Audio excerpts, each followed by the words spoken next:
Eu quero fazer uma leitura aqui nesse instante com vocês. Quero aproveitar, inclusive, o texto que eu li no começo do culto, mas eu quero ler aqui um texto que se encontra em Atos dos Apóstolos, no capítulo 23, versículo 21. Atos dos Apóstolos, capítulo 23, versículo 11, versículo 11. Atos 23, 11. Aonde nós temos a seguinte expressão: na noite seguinte, o Senhor, pondo-se ao lado dele, disse: coragem, assim como você testemunhou a meu respeito em Jerusalém, deverá testemunhar também em Roma. Eu quero aproveitar também deste momento e ler mais uma vez o texto que foi lido no começo aqui da nossa reunião, que é Romanos capítulo 8 e o versículo 28. Versículo 28. Romanos 8, 28. O qual fala assim: sabemos que Deus age. Em outra expressão, fala que Deus coopera. Que todas as coisas cooperam, né? Sabemos que Deus age em todas as coisas para o bem daqueles que o amam. Para o bem, coopera, contribui para o bem daqueles que o amam. Dos que foram chamados de acordo com o seu propósito. De acordo com o seu propósito. Ainda nessa mesma direção, eu leio também com vocês Efésios capítulo 1, versículo 11. Versículo 11 até o versículo de número 14. Fala bem assim esse texto de Efésios 1, 11. Nele fomos também escolhidos, tendo sido predestinados conforme o plano daquele que faz todas as coisas, segundo o propósito da sua vontade, a fim de que nós, os que primeiro esperamos em Cristo, sejamos para louvor da sua glória. Quando vocês ouvirem e crer na palavra da verdade, o evangelho que os salvou, vocês foram selados em Cristo com o Espírito Santo da promessa, que é a garantia da nossa herança até a redenção daqueles que pertencem a Deus, para o louvor da sua glória. Amém? Muito bem. Então, segura esses dois textos aí, para a gente estar fazendo trazendo uma palavra que tenha sentido o coração de vocês. Não adiantaria nada eu pregar uma palavra se eu não conseguisse atingir o coração de vocês, não conseguisse alcançar o objetivo da palavra, que é trazer algum tipo de consolo, algum tipo de edificação, algum tipo de exortação. A palavra não teria sentido se não fizesse isto. E a gente que é pregador, e todos que pregam, todos obreiros, a gente tem que ter a preocupação. A gente não pode deixar que a palavra da gente seja uma palavra solta a esmo, né? Solta no vazio, ou solta ao vento, não tenha ressonância, não tem efeito. E eu peço a misericórdia do Senhor Deus, que a palavra dele nesta noite, ela possa ter guarida no coração de vocês, ela possa alcançar o mais íntimo da sua vida e trazer algum tipo de conforto, de alegria, de fortalecimento, de bênção espiritual. Muito bem. O primeiro versículo que eu li aqui, em 23 de Atos, versículo 11, o apóstolo Paulo, ele após estar preso, está sendo insultado por pregar o evangelho em Jerusalém, naquela noite, o Senhor aparece para ele. Diz que na noite seguinte, o Senhor pondo-se ao lado dele, o Senhor Deus pondo-se ao lado dele, falou para Paulo assim: Paulo, coragem, assim como você testemunhou de mim aqui em Jerusalém, importa que você vá testemunhar para mim lá em Roma, lá em Roma. Então, Paulo recebe essa ordem, recebe essa comissão, recebe essa ordenança da parte do Senhor Deus. E você vai, no capítulo 24, capítulo 25, capítulo 26, vai ter um desenrolar da história do apóstolo Paulo, com julgamentos, ele apresenta a sua defesa, por fim, ele invoca César, ele invoca o privilégio de César, do qual ele tem direito, porque ele é romano. Então, ele, com base nisso, o rei Agripa falou assim: ele poderia ser posto em liberdade se não tivesse apelado a César. Mas como ele apelou a César, não tem como revogar. Eu tenho que enviá-lo a César. Então, Paulo foi então enviado para Roma para cumprir uma determinação, uma prisão que ele foi sentenciado. Muito bem. No capítulo 27 e 28 de Atos dos Apóstolos, conta a última viagem do apóstolo Paulo. A última viagem. Ele saiu, portanto, de Jerusalém, tomou o navio, e esse navio foi em direção à cidade de Roma. Então, ao 27 e 28 conta a história da viagem. A história da viagem aqui, a viagem de Jerusalém a Roma, se você ler a viagem, uma viagem de muito tormento, de muita dificuldade, de muita adversidade, de muita ventania, de muito ventos ao contrário, de tempestade, não é? Risco de morte, fome, sede e assim por diante. Foi uma viagem aonde enfrentar todo tipo de perigo, todo tipo de contrariedade. Foi uma viagem em que o navio que eles se encontravam encalhou, eles naufragaram, teve que ser salvo pelo resto do navio, chegou numa ilha e foi desenrolar nessa viagem que durou mais ou menos 100 e poucos dias. 100 e poucos dias. Aí até que, finalmente, diz a Bíblia, que o apóstolo Paulo chegou em Roma, depois dessa tormenta, desse trajeto custoso que ele passou, ele alcança Roma.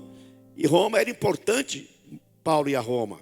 Roma, na época de Paulo, Roma tinha mais de 1 milhão de habitantes. Era o centro do mundo, centro político, centro cultural. É de Roma que partia as informações para o mundo afora. É o capital do Império Romano, estava ali. Então tudo que era importante, toda notícia importante, acontecia em Roma. Então o evangelho precisava estar em Roma. O evangelho precisava estar sendo comunicado de Roma. Então Paulo foi mandado por Deus, porque Roma era interessante para o evangelho. Então foi para lá, e lá diz a Bíblia que ele ficou mais ou menos 4 anos pregando o evangelho. Pregando, anunciando, explicando, divulgando, indo em sinagoga, indo em igreja e assim por diante. Então ele fez, não só o evangelho alcançou a Europa toda, graças ao trabalho do apóstolo Paulo, que começou lá em Roma. E havia a migração muito grande das pessoas do mundo todo para Roma, de passagem. Então, ali era um entroncamento, era um lugar onde tudo acontecia. Então, graças a esse fato, Deus impeliu, Deus comprometeu, Deus comissionou o apóstolo Paulo para fazer essa viagem. Então, o capítulo 27 e 28 narra o percurso da viagem. Narra, aí não tem essa informação, mas está subentendido a importância para o evangelho da cidade de Roma, não é? A importância de Roma para o evangelho, não é? Então Roma era o destino final do apóstolo Paulo. Roma, portanto, nós aprendemos aqui algumas coisas interessantes para a gente tirar a lição para nós nesse texto aqui, né? Roma era o propósito de Deus. Roma era o propósito de Deus.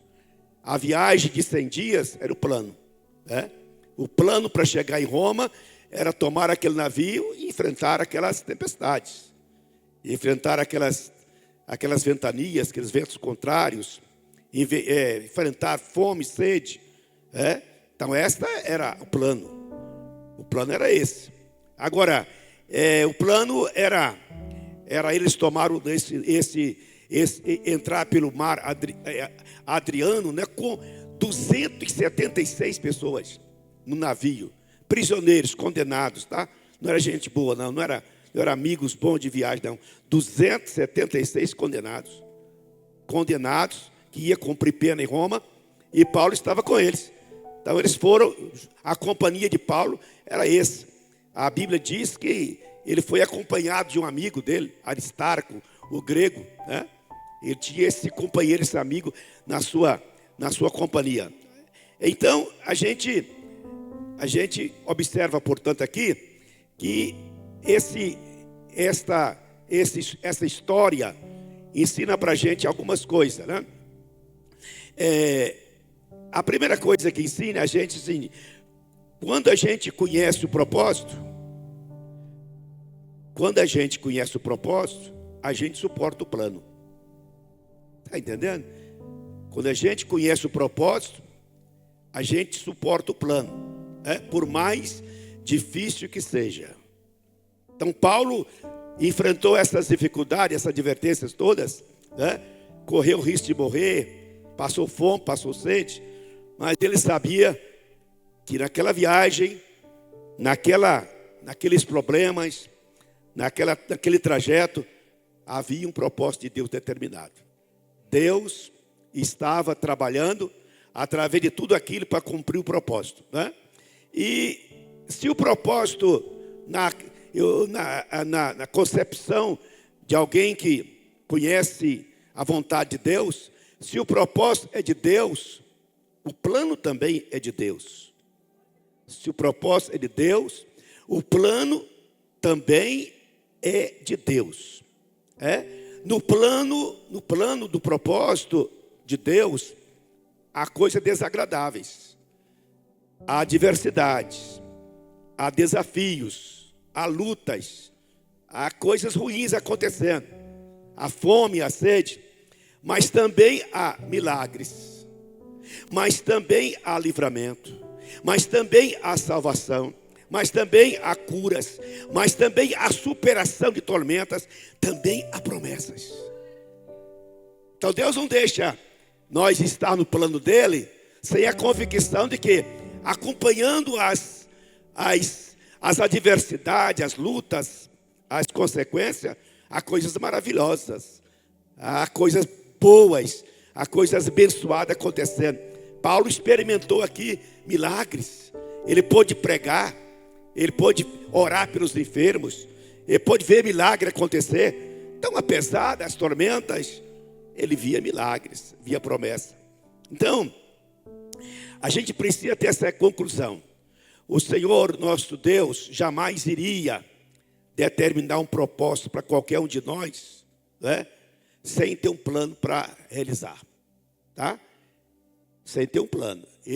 Deus não nos chamou nós para o propósito final dele e jogou nós no mar afora. Se vira. Faz o que você der conta. Se você for homem, você salva. Se for frouxo, você morre. Não foi assim que Deus tratou com a gente, não? Ele não deixou nós sozinhos na chapada, né? Ele fez o propósito, fez o plano, mas prometeu que estaria cuidando da gente, livrando a gente, ajudando a gente, sofrendo com a gente, abençoando a gente, renovando promessa com a gente e garantindo a nós que Ele é fiel em guardar cada um de nós na caminhada. Esta foi a proposta do Senhor Deus, né? É lembrar assim, por exemplo, para o povo de Israel que estava no Egito, Canaã é o propósito. Agora, o plano é o deserto. O plano é o deserto. Para salvar a alma do homem, o propósito de Deus é salvar o homem. Agora, o plano é Jesus morrer na cruz. O plano é Jesus morrer na cruz. Então, nós precisamos fazer essa compreensão. Aí, quando nós encontramos aqui em Efésios capítulo 1, versículo 11, olha bem, nele fomos também escolhidos. Nele fomos escolhidos, tendo sido predestinado, conforme o plano, daquele que fez todas as coisas. Então, quem fez o plano foi aquele que fez todas as coisas.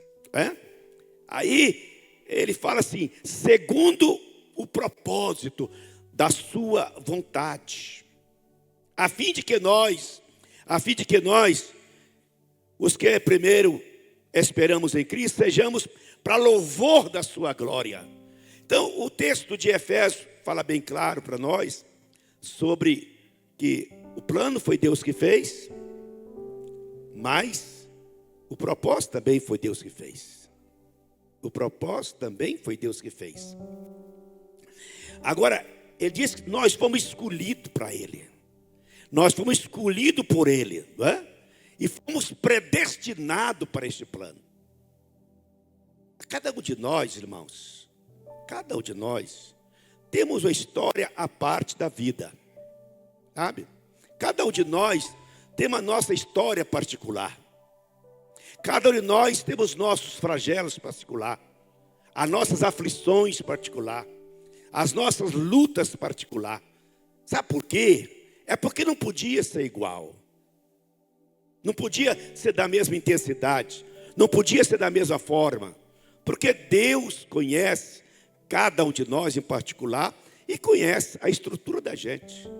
Talvez eu não suportasse o plano do apóstolo Paulo. Não suportasse o plano do apóstolo Paulo naqueles 100 dias. Eu tinha desistido, tinha pulado do mar e feito alguma renúncia daquela atividade. E muitos outros aí, talvez o plano não pudesse ser atendido por outro que não foi aquele. Mas o plano que Deus tem para mim e para você, fique tranquilo. Você pensa, mas a minha trajetória, pastor, é cheia de luta, adversidade, de tormentas, vento ao contrário. A minha trajetória desta minha vida é cheia de tanta decepções, é tanta agonia, é tanta perdas e assim por diante. Rapaz, é plano. É nesse momento dessas contrariedades da vida que a gente assiste esse Deus que pôs ao lado de Paulo e falou assim: Paulo, coragem, para mim interessa você ir para Roma também pregar. Irmão, se Deus me escolheu você, Ele falou assim, chamou assim, olha, Alex, me interessa te salvar. Me interessa fazer de você um cidadão celestial. Me interessa. Me interessa fazer de você uma pessoa aonde você alcance a glória celestial. Aí, irmão, pensa, o que me garante, o que me dá certeza de que a minha trajetória do interesse de Deus é porque Ele interessou por mim. Agora aprenda uma coisa: tudo que interessa a Deus é interessante para nós. E tudo que interessa a Deus, Ele trabalha, Ele coopera, Ele participa ativamente para que tudo dê certo. O apóstolo Paulo, ao escrever Romanos aqui, capítulo 8, eu penso que ele estava lembrando disso. Eu penso que estava lembrando disso. Ele pensa, Ao escrever o capítulo 8 de Romanos, eu penso que ele estava imaginando a sua viagem, pensando assim. Ele, no versículo, eu li até aqui, antes na leitura bíblica inicial, eu li o texto.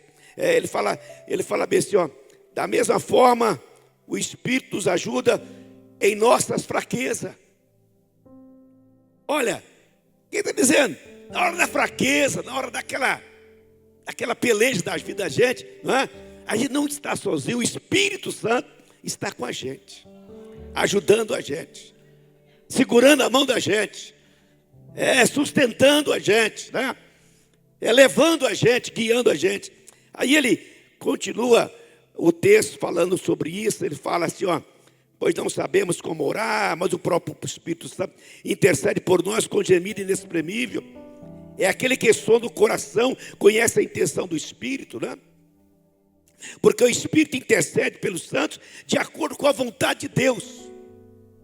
Se a vontade de Deus é o propósito dele para a vida do Alex, a vida da Fatinha, a vida do Sérgio, se o propósito de Deus é esse, então a participação, a intermediação, a intercessão do Espírito Santo é que essa vontade, esse propósito seja cumprido.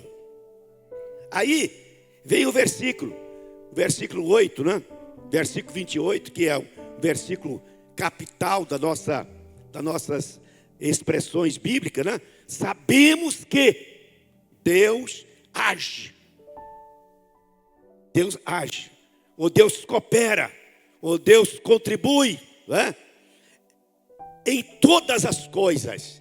Paulo estava escrevendo aqui essas coisas, em todas as coisas, irmão. Eu penso que ele estava lembrando dos 100 dias no mar.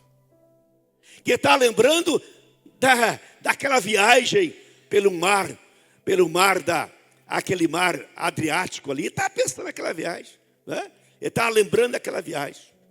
Ele lembrando olha, Deus age mesmo. Estava ali, passando fome, passando sede, sofrendo dificuldade, adversidade, luta de toda espécie, né? Correndo risco de vida, mas Deus estava agindo, estava cooperando, estava contribuindo para que tudo desse certo. Amém? Aleluia! Glória a Deus! Amém, irmãos? É isso que a gente precisa entender para a vida da gente. Às vezes a gente quer nos autocondenar, né? Nos nos mutilar, automutilar, né? A vida espiritual, nos condenando como se nós fosse vítima disso ou daquilo, ou se nós fôssemos umas pessoas que não têm um privilégio, um prestígio que outros têm com Deus. Se for pensar em privilégio, irmão, apóstolo Paulo passou o que você nunca vai passar. E você acha que o apóstolo Paulo não é um homem que tinha privilégio com Deus? Deus apareceu ao lado dele. Ao lado dele. Paulo, importa que você vá também pregar em Roma. Então, a gente precisa ter um conceito certo, né, das coisas espirituais. Agora veja bem. Sabemos que Deus age, Deus coopera, Deus contribui. Deixa eu explicar para você uma coisa aqui, que a gente tem que saber. Eu tenho que apossar dessa verdade. Veja bem, tudo que parece estar errado, na sua ou na minha vida, tudo que parece que não vai dar certo, na sua e na minha vida, tudo que parece que é coisa terrível, angustiante, insuportável, na sua e na minha vida, se você estiver no plano de Deus, vai virar coisa boa. Vai inverter. Esta é a palavra de Deus experimentada pelo apóstolo Paulo. Vai mudar tudo que é. Ele não está pensando aqui. Todas as coisas. O apóstolo Paulo não estava aqui. Essas coisas que ele está citando aqui, não é coisa assim. Ele não estava pensando em valores materiais. Sim ou não? Ele não estava pensando em algum prestígio humano. Ele não estava pensando nessas coisas, em algum acoroamento humano, algum êxito humano, alguma festa, alguma celebração. Não, as coisas aqui eram as adversidades, eram as pelejas, eram os tormentos da vida, eram as aflições do dia a dia, eram os ventos e tempestades. Ao contrário, mas Paulo diz: todas as coisas ruins que me acontecem, Deus está agindo para converter em coisas boas, que gere glória ao nome dEle. Glória ao nome dEle. Aí ele vai explicando por aquele que antemão conheceu também, predestinou. Deus chamou, predestinou. Ou seja, Deus determinou. Irmão, só não vai dar certo se você desistir de Deus. Só não vai dar certo se você pular do barco. Só não vai dar certo se você recuar. Mas enquanto você prevalecer, sim, vai dar certo. Vai dar certo. Vai dar certo. Tudo vai dar certo. Aleluia. Glória a Deus. Tem até uma música que nós cantávamos antigamente: vai dar tudo certo. Vai dar tudo certo, irmão. Deus inverte as coisas em favor dos chamados, dos escolhidos, dos predestinados, dos que estão vivendo o plano dele aqui na terra. Glória a Jesus. Aleluia. Agora, eu imagino que Paulo estava escrevendo aqui pensando nesse fato lá. Aí ele fala assim: considere que os nossos sofrimentos atuais não se pode comparar com a glória que nos está revelada.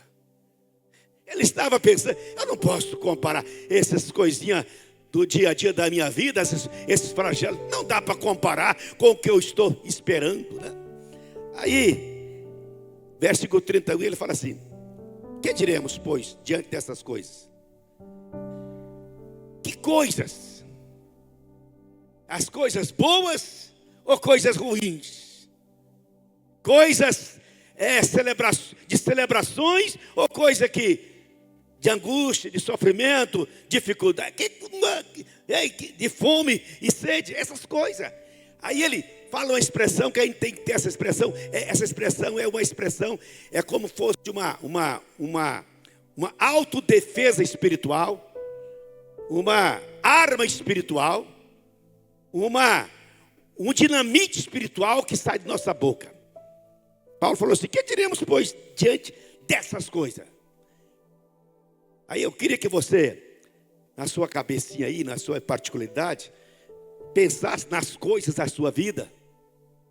Pensasse nas coisas da sua vida. E expressasse como o apóstolo Paulo: o que vou dizer diante destas coisas? Amém?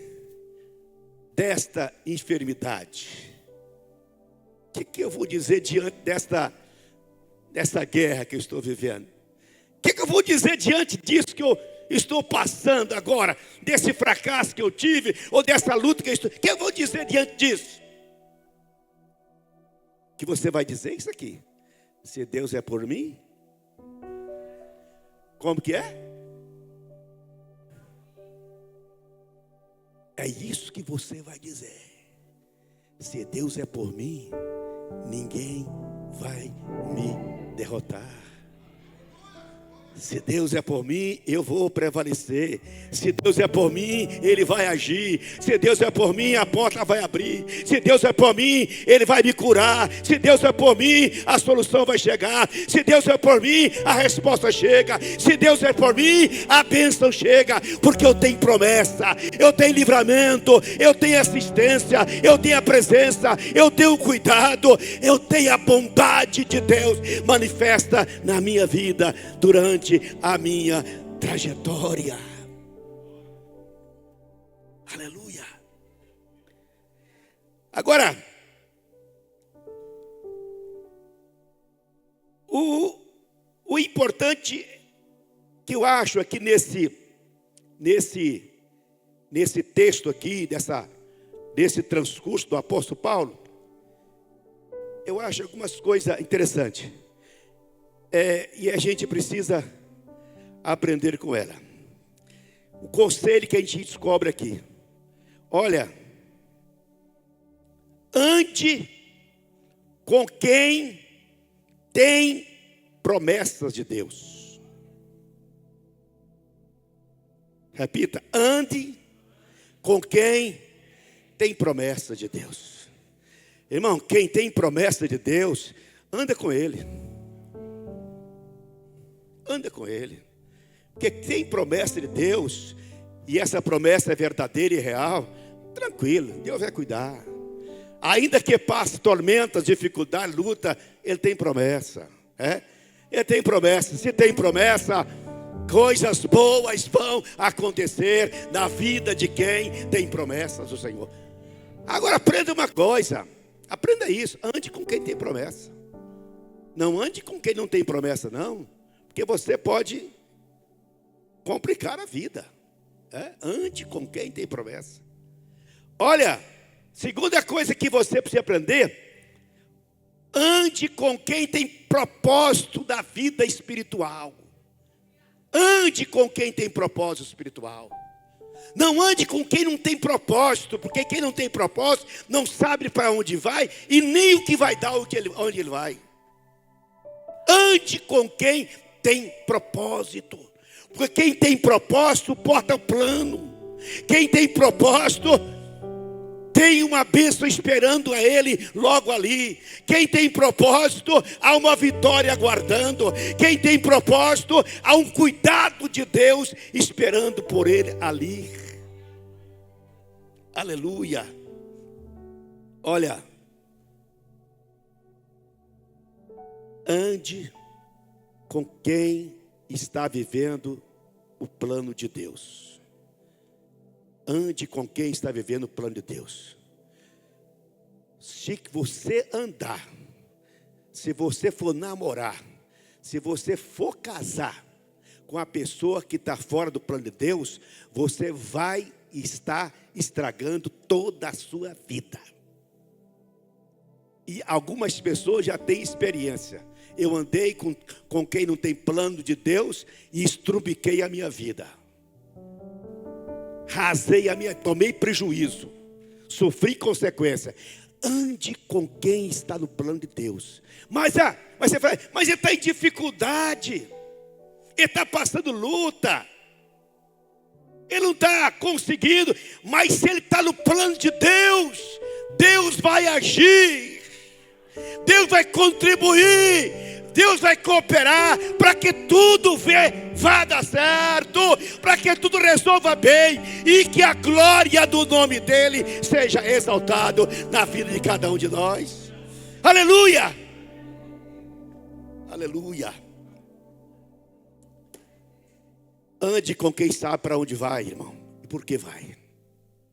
Ande com quem sabe para onde vai e por que vai. Nós crentes, nós não estamos caminhando a esmo. Nós não estamos cegos no escuro, não, tá? Nós não estamos vivendo sem destino, não. Nós não estamos aí sem saber para onde vamos ou para onde nós iremos chegar. Não, nós sabemos muito bem para onde nós queremos chegar. Aí eu posso ler esse texto aqui de apóstolo Paulo. Eu imagino que a cabeça do apóstolo Paulo estava navegando no seu sofrimento daquele barco. Aí ele diz assim, ele fala bem assim: olha, quem é Deus que os justifica?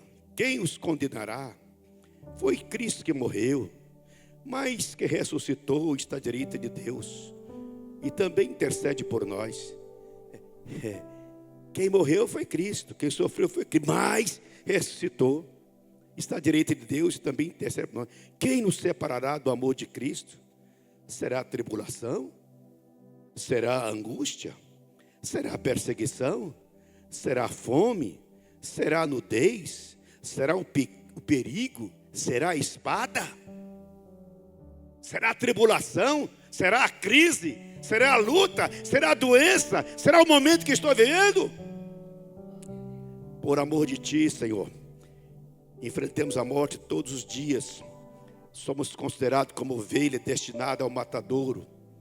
Mas, Jesus, em todas essas coisas somos mais do que vencedores por meio daquele que nos amou. Porque estou certo e convencido que nem a morte, nem a vida, nem anjo, nem demônio, nem presente, nem futuro, nem qualquer poder, nem altura ou profundidade, nem qualquer outra coisa na criação será capaz de nos separar do amor de Deus que está em Cristo Jesus, nosso Senhor. Oh, glória a Deus! Oh, glória a Deus! Aleluia! Aí eu convido você para ficar de pé. Convido você para refletir nessa passagem. E eu queria fazer uma aplicação do texto que eu li aqui. Isso, irmãos, por favor, tome conta que dá.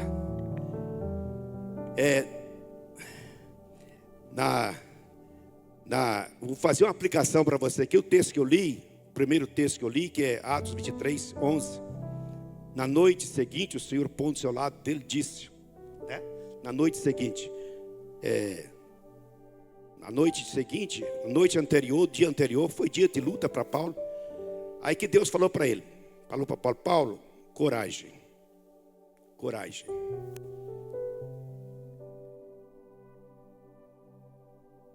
Assim como você testemunhou a meu respeito em Jerusalém, deverá testemunhar também em Roma.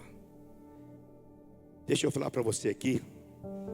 Eu quero parafrasear esse texto, profetizando para a sua vida nesta noite. O Espírito Santo diz para mim e para você o seguinte: meu filho, minha filha, coragem. Assim como fui com você no dia de ontem, também vou ser com você no dia de amanhã. Assim como te usei no dia de ontem, eu vou te usar no dia de amanhã. Coragem, porque assim como eu estive contigo, te abençoando, te usando naquele dia, da mesma forma eu vou continuar te usando em outros dias. Coragem, não temas, não deixe perder a certeza e a esperança que todas as coisas que acontecem na sua vida, Deus de alguma forma está trabalhando, está agindo para que você veja o cuidado dele em seu favor. O cuidado dele em seu favor. Agora, o texto de Romanos tem uma condição: para aqueles que amam a Deus. Deixa eu ver aqui as mãos de quem confessa assim. Diz assim: eu declaro que amo a Deus. Quem pode dizer que ama? Eu declaro. Ama a Deus. Amém. Amém. Você ama a Deus, irmão? Oh, glória a Deus. Deixa eu falar para você. Se você ama a Deus, sobre você está uma determinação dele. Se você ama a Deus, sobre você está uma sentença dele. E a sentença dele é esta: eu estou agindo em seu favor porque você me ama.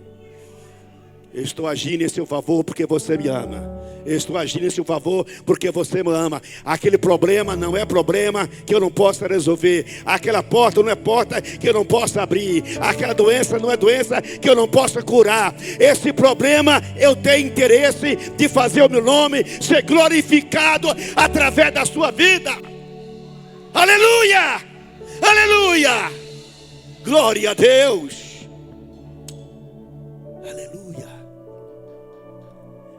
Fecha seus olhos, meu irmão. Fecha seus olhos. Agradeça a Deus porque você foi chamado. Louva a Deus porque Deus te escolheu. Louva a Deus porque Deus fez da sua vida. No dia que você aceitou Jesus, Ele colocou no seu projeto de vida da no seu projeto. Ele colocou: eu tenho um plano para esse meu filho alcançar o propósito que eu determinei para ele.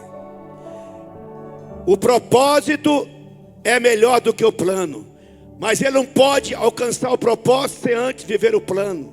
E o plano, eu vou estar com ele. No plano eu vou cuidar dele.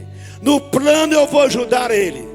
No plano eu vou fortalecer ele. No plano eu vou fazer milagre na vida dele. No plano eu vou livrar ele. No plano eu vou dar a ele experiência tremenda e maravilhosa. Ele vai sofrer, vai ter luta, vai ter dificuldade, mas vai ser alegre, vai ser feliz, vai ser contente e vai dizer: se Deus é por mim, quem será contra mim? Renove a sua confiança neste Deus. Aleluia, glória a Jesus.